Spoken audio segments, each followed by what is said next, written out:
I literally thought I was going crazy because that can't happen to me. There's no way in the world that could happen. We didn't have a body. We didn't have an identified crime scene. We had no independent witnesses, and we didn't have a confession. The police thought one of these undercover sting operations known as Mr. Big would be the perfect way to advance this investigation. Of course, this was all a setup. Whoever was sending these letters was taking painstaking efforts to make sure that we couldn't identify them. Every day the worry increased.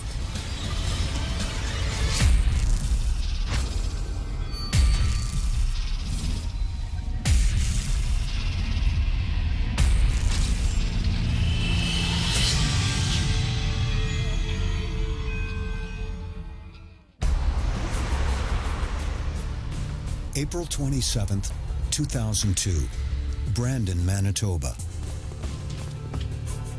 In this small community in the heart of the Canadian prairies, Darcy Chorney and his ex-wife Deborah file a missing persons report on their daughter Erin.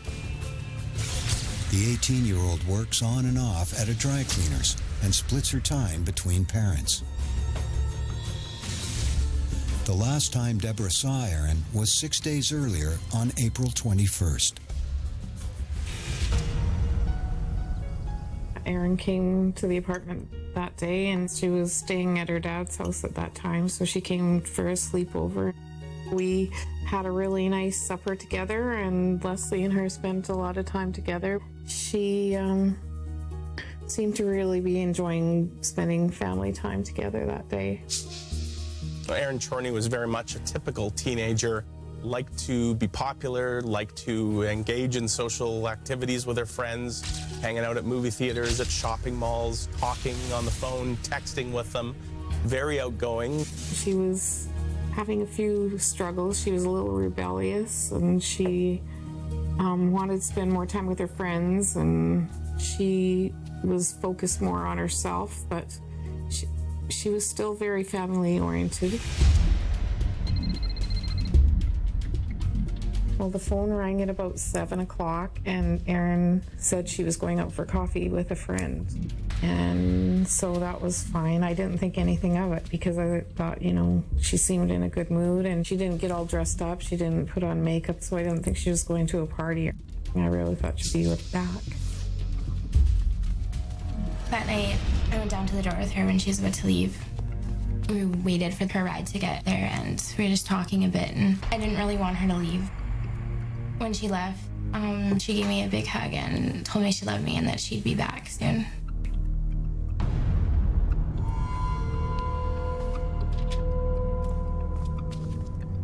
Erin and Leslie had a especially close relationship until she was 8 when Erin went missing. When Erin doesn't return that evening as promised, her mother is disappointed but not immediately concerned. Erin had done that before, like she'd gone out with friends or met up with friends, and then they decided to go someplace, and it wasn't unusual for her to not come home like that, so we didn't worry right off the bat. Erin loved to party, she loved to socialize, she loved to be popular. She found herself often the center of attention at some of these parties. The alcohol would be flowing, the drugs would be out. I think Erin was in some ways trying to mask some of what was going on in her own life, some of her own struggles, her parents' separation, which certainly didn't sit that well with her. Erin usually calls her parents when she's staying out late, but not on this night. I hadn't heard from Erin. I thought I would try phoning some of her friends to see if I could locate her. So I phoned a lot of the people that she would hang out with at different times, and nobody seemed to have seen her. So that started to make us worry more, like where was she? The Chorneys don't want to sound alarm bells yet. They've been down this road with Erin before. But as more days pass, concern turns into a gnawing dread that something is terribly wrong. She had gone out for a few days with her friends before, but she had never not called us or to let us know where she was. And then further on in the week, you know, Debbie and I talked, and, you know, it's getting to be a week already, and nobody knew where she was or seen her. So we decided we should go to the police and get them involved. The Brandon Police Service opens a missing persons case, enters Erin into a nationwide database, and sends out a press release with her photograph asking for the public's help. Dallas Lockhart is assigned as lead investigator. His first task is to question Erin's friends and acquaintances. There was theories out there that Erin maybe went on a binge or hooked up with somebody and took off from Brandon, but those were theories. Of course, we wanted to talk with the family first because they had the most intimate knowledge of Erin and her behaviors. And then we started expanding that interview pool to include her closest friends. I first met Erin when we were both going through some troubled times at a center here in Brandon. Carla DeJong has known Erin since they were both 14-year-old patients battling depression at a treatment center for adolescents. She was having emotional struggles a little bit. She was missing a bit of school and starting to give us a few problems, so Darcy and I would try to think of ways to keep her on track. We just instantly connected and got into trouble together, slipped notes out at each other's doors. We were going through both the same kind of problems in our lives at the same time, so it was somebody to share it with. After leaving the center, the girls become closer than ever. When I was 17, I thought I was pregnant, and my mom took me down to go get the test, and Erin's like, I'll wait here. So I went down, took the test, found out I was pregnant, and went straight back to my house to sit with Erin and cried. And Erin said not to worry. And it absolutely meant the world to me. It was a sigh of relief that I had somebody by my side. My daughter's friends would probably say she was a good friend. She tried to be very supportive, and she's a good listener. She would do anything for any of her friends. She would just go the distance for them. 2 days before she went missing, she came over to meet my son for the first time. She was just totally in love with him, and she was going to spend the night, but that didn't end up happening. I still wish that she had stayed. I wish I had kept her there with me. But according to Carla, there was no keeping Erin from her on-again, off-again boyfriend, 22-year-old Michael Bridges. He confirms that Erin was at his house on the evening of April 21st, right before she disappeared. When I first spoke with Michael Bridges, he did tell me that he picked Erin up from her mom's residence that night and that they spent the majority of the night together. They went back to the family residence and everything was apparently lovey-dovey. She trimmed his hair for him, she rubbed a sore shoulder that he had, gave him some girlfriend advice, and then she apparently announced that she was leaving the residence to go to a friend's place. And according to Michael Bridges, that was the last he'd ever seen of her.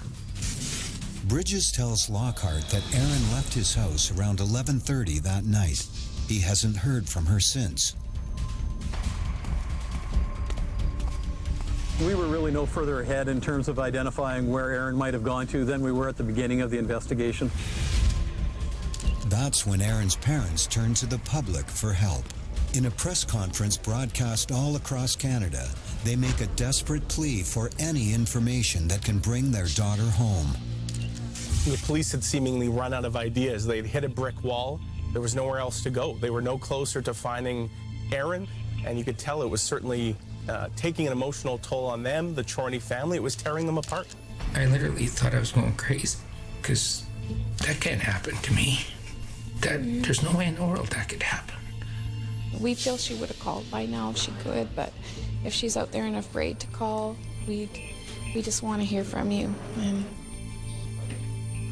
we love you. At this point in the investigation, Erin truly was a missing person. We didn't have a body, we didn't have a crime scene, we had no independent witnesses saying that Erin had met with foul play.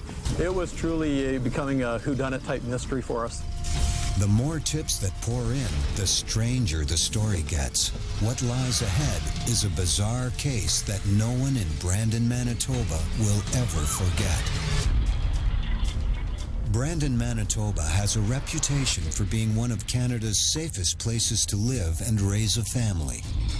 But in the spring of 2002, the disappearance of 18-year-old Erin Chorney has everyone on edge. Desperate for a single lead, the Chorney family pleads with the public for help. If she's out there and afraid to call, we just want to hear from you, and we love you. Almost immediately, an ominous report comes in from 2 local students just days after Erin's disappearance. They claim to have spotted something suspicious behind a church near their school.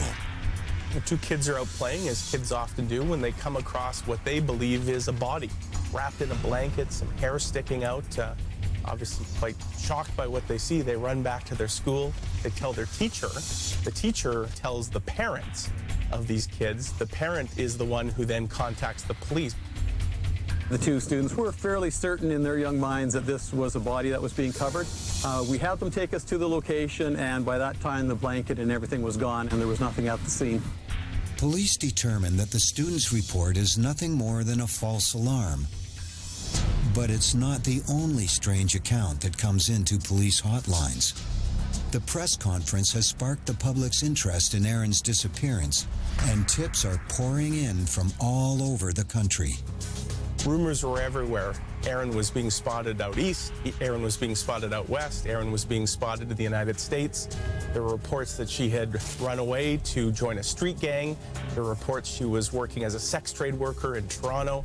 Well, this was a tremendous drain on police resources at a time when they needed all hands on deck. Police were being forced to spend a huge amount of time and energy chasing down these tips. It did consume a lot of our time following up each one of these, because regardless of what our personal thoughts were, they did have to be followed up to the extent that we could.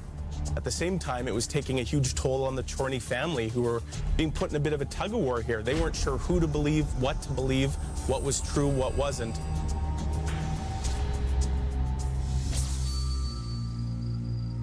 The wild goose chase fails to turn up a single viable lead on the missing girl. Is it possible the truth of what happened to Erin Chorney has been hiding in plain sight? The one thing that was consistent throughout the entire course of this investigation was that Michael Bridges was the last person that we knew Erin had been with before she disappeared. Investigators take a harder look at Erin's former boyfriend. What they turn up has everyone very concerned. Michael Bridges was pretty typical blue jeans, t-shirt kind of guy, but certainly carried himself with an aura of confidence. He seemed to think he was a bit of a ladies' man, God's gift to women, if you will. Certainly a lot of Erin's friends had concerns about Michael Bridges. They thought he was a bit of a bully, could be very abusive, very controlling of Erin.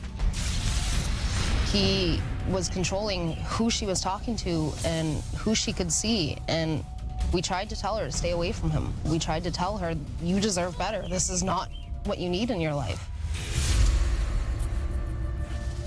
I remember on one instance that he had thrown her out in the middle of winter in apparently next to no clothing, and she was stuck outside, and she had to go to the payphone to phone for help. Like, who does that to somebody? It was very disturbing. Even more worrisome, investigators learned that the month before Erin's disappearance, the relationship took a dark turn. On March 10th, 2002, Mike, Erin, and one of Erin's friends went out drinking and ended up back at Bridges' residence. Around bedtime, they got into some sort of an argument which escalated into a physical fight where Mike grabbed Erin by the throat and slammed her into a wall. Erin's friend came to her rescue, jumped on Mike's back. He, in turn, threw her across the bedroom and then continued his assault against Erin. It was finally broken up when Mike's mom came into the bedroom, separated everybody, and eventually drove the girls back to Erin's place for the night. We had never known that anything like this was going on, but the more we heard, the more we thought that he did have something to do with it. Because of the background investigation we had done on Michael Bridges, we determined that the investigation had to focus on him, and it had to focus on his level of involvement, if any, in Erin's disappearance. And that means a more in-depth interview with Erin's boyfriend. On paper, his answers were perfect, almost as if it was scripted. However, when we got into actually the interview portion of it, the second question I asked him was very direct. Was he at all responsible for Erin's disappearance? And I got a very weak denial, no emotion, and inconsistent body language in that response. A According to friends, Erin had decided a couple of weeks before her disappearance that she didn't want anything more to do with Bridges, but it was obvious that he couldn't stay away.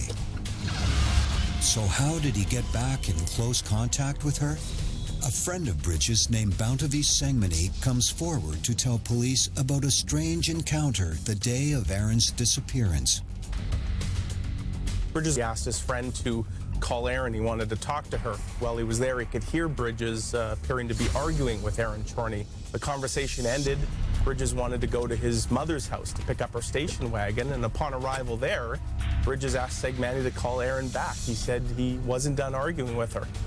They drive to a nearby 7-Eleven, and Mike again asks Sengmany to call Erin, so he does a third time. That call happens, it concludes, and then Mike says, we're going to pick her up.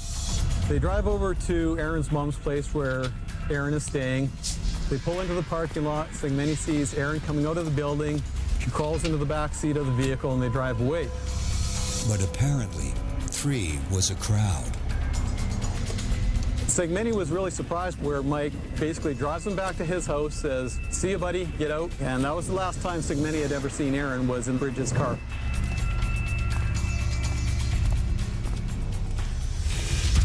Bountivy Sengmany agrees to take a polygraph test, which indicates he's telling the truth. Lockhart asks Michael Bridges to do the same, but he refuses. Investigators are now convinced that Michael Bridges had something to do with Erin Chorney's disappearance.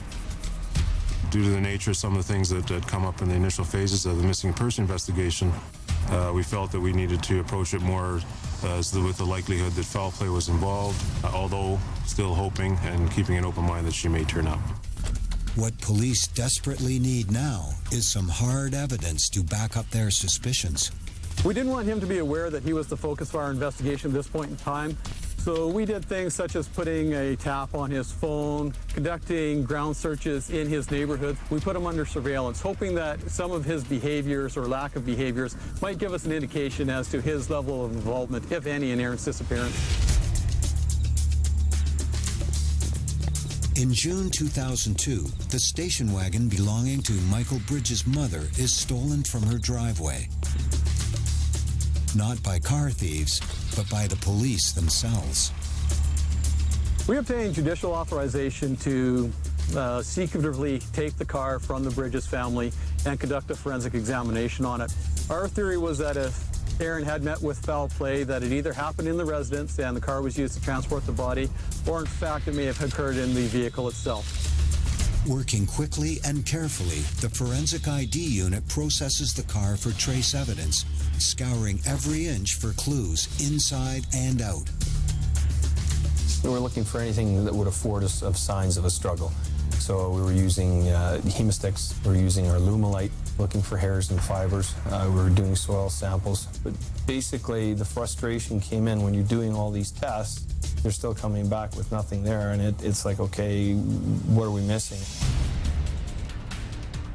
Warrant in hand, investigators head to the Bridges' home to search for any evidence that a murder happened here. Mike greeted us as almost as if he was expecting us, that this was an inevitable event that was going to occur. It really brought it into the public view that we are investigating this as a homicide investigation, and that Mike Bridges was our most viable suspect at this time. We basically get into the residence, we start looking for anything that would afford us evidence of a crime. The Winnipeg Police Service aided us in this particular investigation. They brought with them a crime scope. The crime scope will highlight things like hairs, fiber, blood, saliva. We located a mattress on a hide-a-bed which appeared to be blood-stained. When our forensic identification unit members tested it at the scene, it did give a positive reaction. However, subsequent testing at a lab brought it up as being a false positive, and we in fact did not have a blood-stained mattress. After a complete search of the car and house, there isn't a shred of evidence suggesting foul play. But police do find something that casts even more suspicion on Michael Bridges. It's a list of notes in which Bridges documents detail by detail the story he told police about his last night with Erin. It became very obvious that this had to do with the interview I conducted with him earlier in the investigation. I was never able to determine, though, from Mike whether he had prepared these as notes going into the interview in anticipation of what I may ask him, or if they were notes made after the interview so that he could remember what he told me during our initial interview. Michael Bridges is now the investigator's prime suspect. But until some real evidence surfaces, there's nothing they can do about it. Meantime, there's someone out there who believes they're on the right path with their murder investigation. Someone who claims to know what really happened to Erin Chorney. If she's out there and afraid to call, we just want to hear from you, and we love you. Spring 2003. It's been almost a year since Erin Chorney went missing from Brandon, Manitoba. Although foul play is suspected, forensic sweeps have failed to unearth any smoking gun that would tie prime suspect Michael Bridges to Erin's disappearance. The high-profile case has elicited plenty of alleged sightings and psychic claims, leading many people to believe that the 18-year-old merely ran away to start a new life. That is, until a cryptic letter surfaces around the first anniversary of Erin's disappearance. One was delivered directly to the Chorney family. They claimed to be a confession of sorts, somebody claiming to have knowledge of where Erin was. It was very disturbing. A couple of the quotes in the letter referred to Erin being beautiful, that the ground was frozen, that this person had tried to dig her up but was unable to do so. And then they went out and said, "I'm sorry for what he did," as if they themselves weren't responsible, but they maybe knew who the perpetrator was. Police fingerprint the paper and envelope. We looked at DNA analysis of the lick strip on the back of the envelope and on the stamp itself. At the end of the day, we didn't get anything out of it, and that told us that whoever was sending these letters was taking painstaking efforts to make sure that we couldn't identify them. The efforts by police prove fruitless, but it's not long before they find another equally ominous letter, which surfaces in a public restroom. And this one appeared to be written by maybe the person responsible. It seemed more in the first person. And some of the information in that letter suggested that they were sorry for what happened to Erin, that they were feeling guilty, that they had told their friend about it, and the friend had advised them to actually surrender to the police. The writer goes on to taunt police. They said that we were close to finding the body, and that if we found the body, we would also find the person responsible for Erin's death. We believe the writer was at least purporting to be a female who knew Erin quite well. However, we didn't get any specific details. There was no community referenced or anything like that. Nobody really knew what any of these letters meant. They were very vague, few specific details. There was talk of Erin being buried, of knowing who had killed her. No names, however, and the mystery continued to grow. With no clue to the author's identity, police take another approach, running classified ads in the local newspaper. They hope to entice the writer to contact them or send additional letters that could offer up further clues. And they get a hit. In response to the ad we put in the paper, we received the final letter from the unknown person.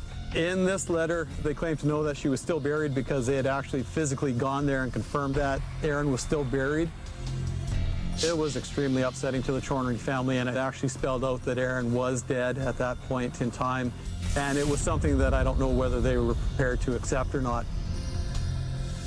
Well, certainly Brandon police were frustrated that this case didn't seem to be going anywhere, and they were really desperate for any other solution. Dallas Lockhart had attended a course about a year earlier where he learned about undercover sting operations, and when he and Doug Paulson met with the RCMP, it was suggested that perhaps that was something they could explore in this case.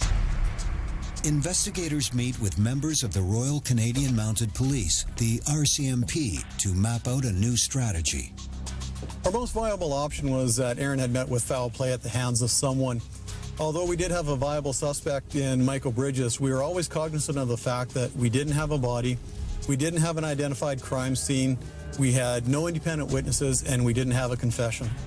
But Erin's former boyfriend is still very much in investigators' sights.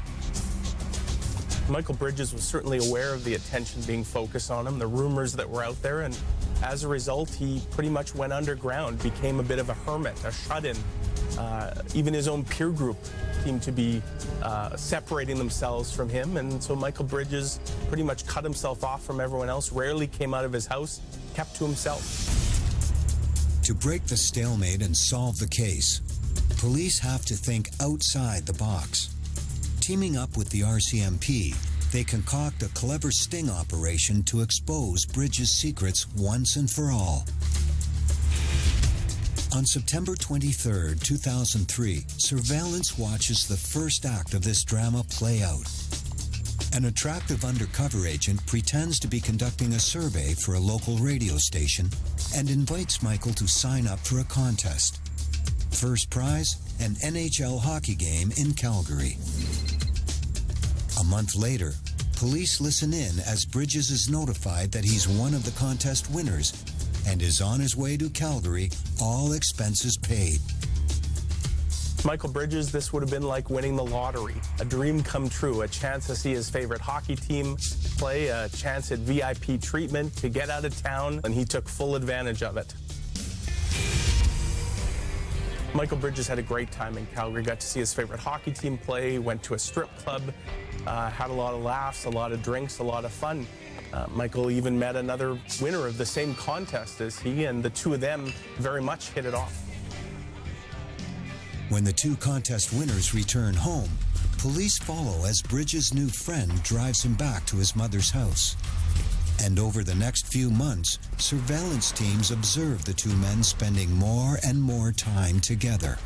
Well, this guy, who I'll refer to as Brock, nothing all that physically impressive about him. Stocky build, mustache, average-looking guy.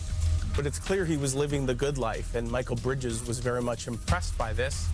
In fact, Bridges at one point helped Brock find an apartment in Brandon. Brock said he wanted to expand his business interests, although it wasn't entirely clear what that meant.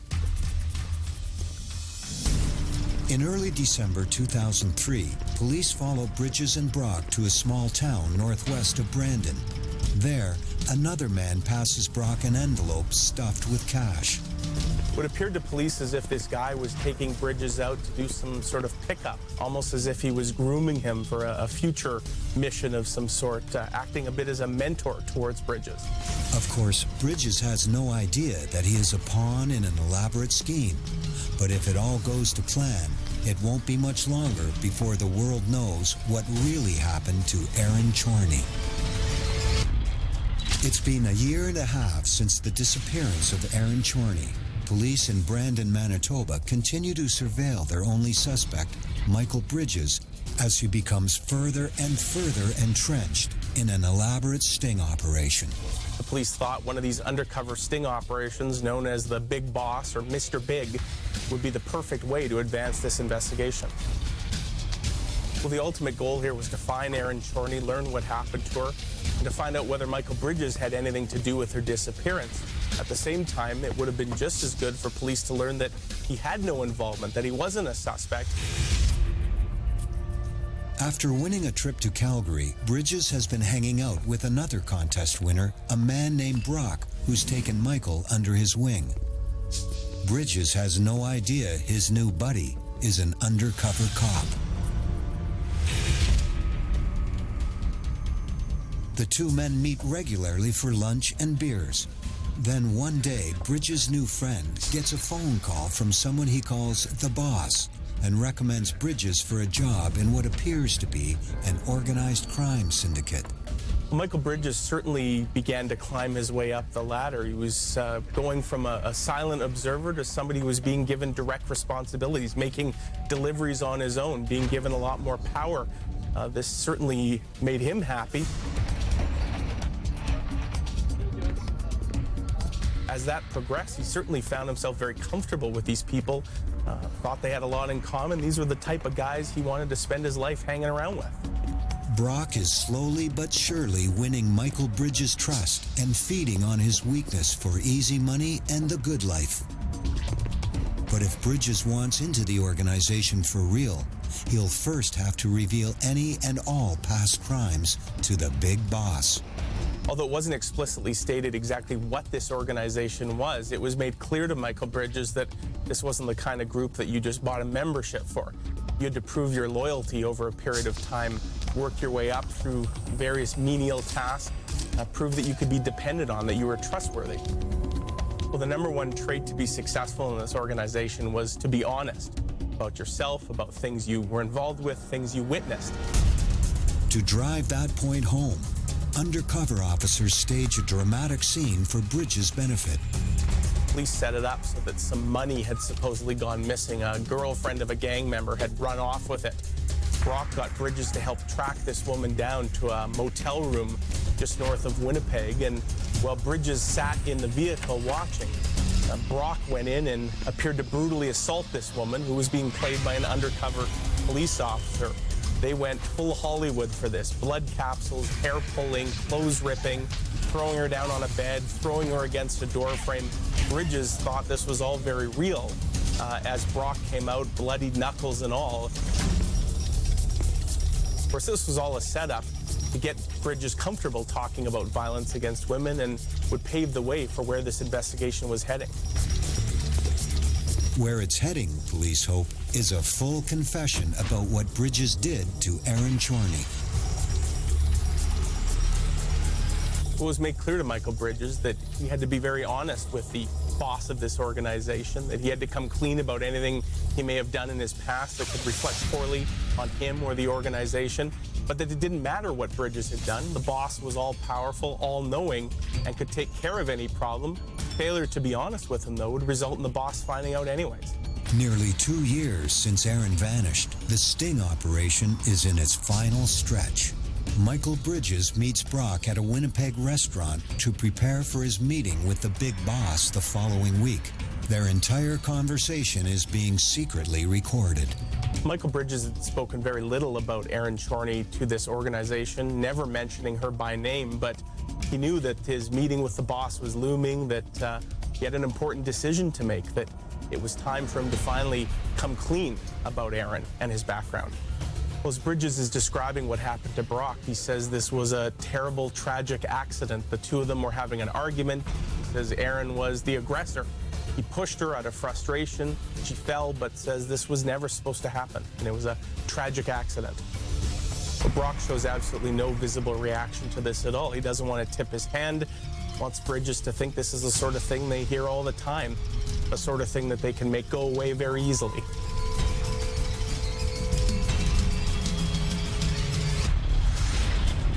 In Brandon, Manitoba, an elaborate sting is playing out. It's the last opportunity for detectives to find out once and for all if Michael Bridges is behind the disappearance of one-time girlfriend Aaron Chorney. As part of the setup, Bridges has been told that he can only join a powerful underworld organization if he comes clean about all his past crimes in a face-to-face meeting with the syndicate boss. Bridges has told his friend Brock that Aaron died in a tragic accident, but investigators aren't buying it.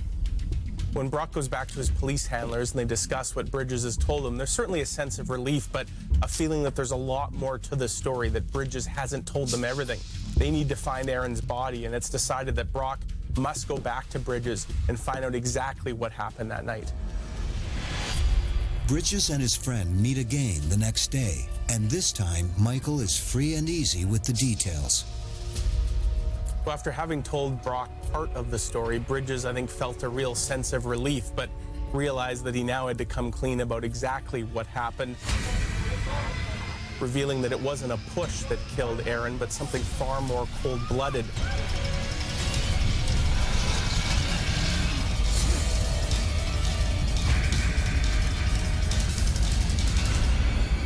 He revealed how he choked her, finished her off, and then buried her in a nearby cemetery.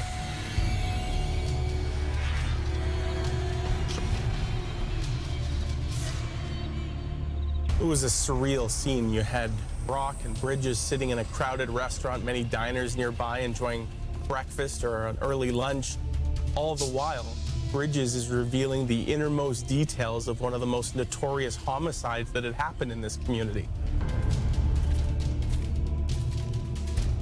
Bridges takes the undercover officer to the place where he hid Erin's body.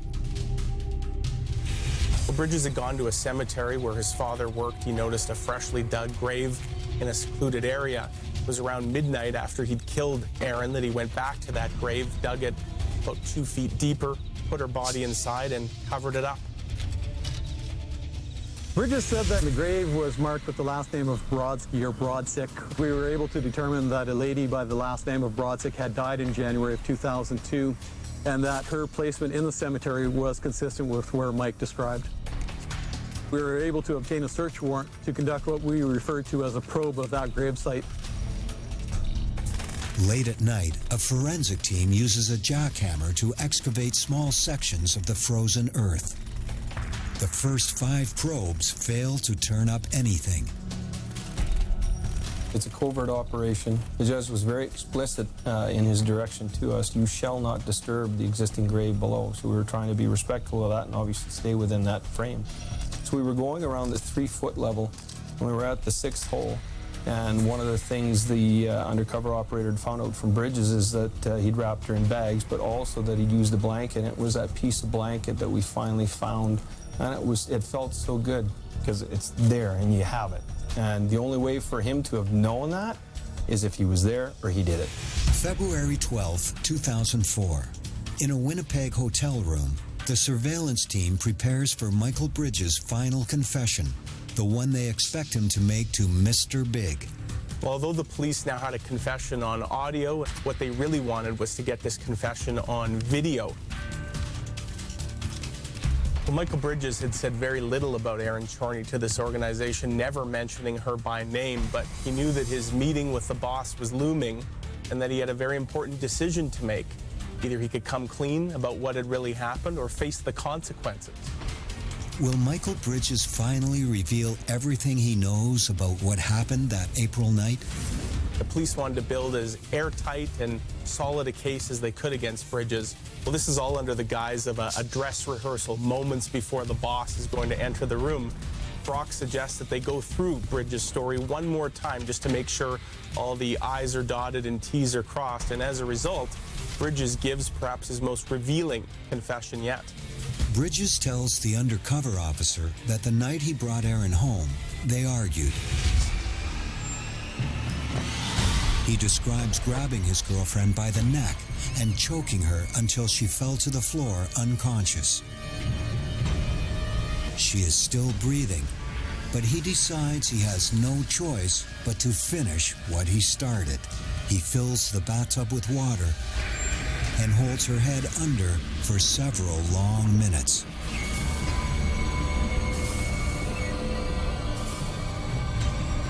It was quite chilling to see Michael Bridges recount in graphic detail how he ended the life of someone he claimed to love.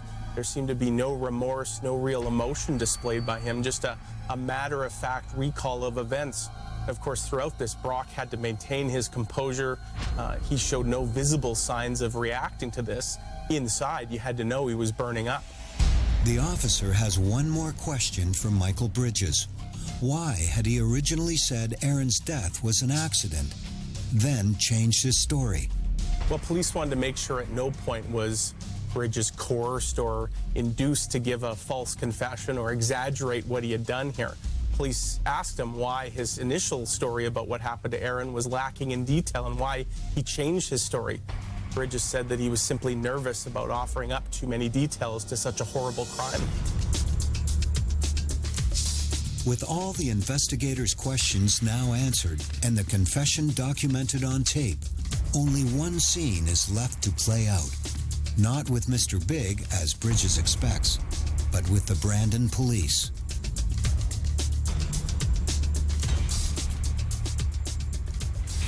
Once we had confirmation that the final confession had been obtained, the rest of the plans fell in place.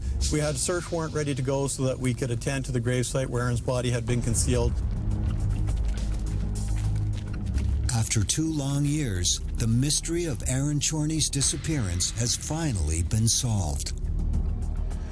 We were happy to bring somebody to justice. We were happy to bring Erin home for her family. Yet at the same time, it was the conclusive proof that Erin was dead and she would never be coming back to her family as they hoped she would. They took us to a room. They said that they had something to tell us, and then they told us that they had arrested Michael Bridges and that he had said that she was in the grave site in Brandon Cemetery. I don't think anybody really wanted to believe that Erin had been murdered in the manner that she had been. At the end of the day, it was a pretty cold-hearted murder that occurred. When we did find out what happened, it was like our worst nightmare had come true that we had tried to put out of our head. It's a feeling that I hope that anybody that I ever has to experience. I was living with my boyfriend and the phone rang and he passed me the phone. He said, "It's Debbie." I was so scared to grab that phone. I knew instantly it was bad news, and I grabbed the phone and I said, "Hi," and she said, "We have news." And I fell to pieces. I fell apart. She didn't even need to tell me. I knew it was bad news. June 2005, Michael Bridges finally stands trial for the first-degree murder of Erin Chorney and comes face-to-face with the undercover cop who brought him down. At the end of the day, Bridges revealed something only the killer would know. In reality, Michael Bridges, through his own words, through his own actions, convicted himself. June 29, 2005. After a short deliberation, the jury finds 24-year-old Michael Bridges guilty of first-degree murder. He is sentenced to life with no parole. But while one mystery is solved, another remains. Who wrote the anonymous letters?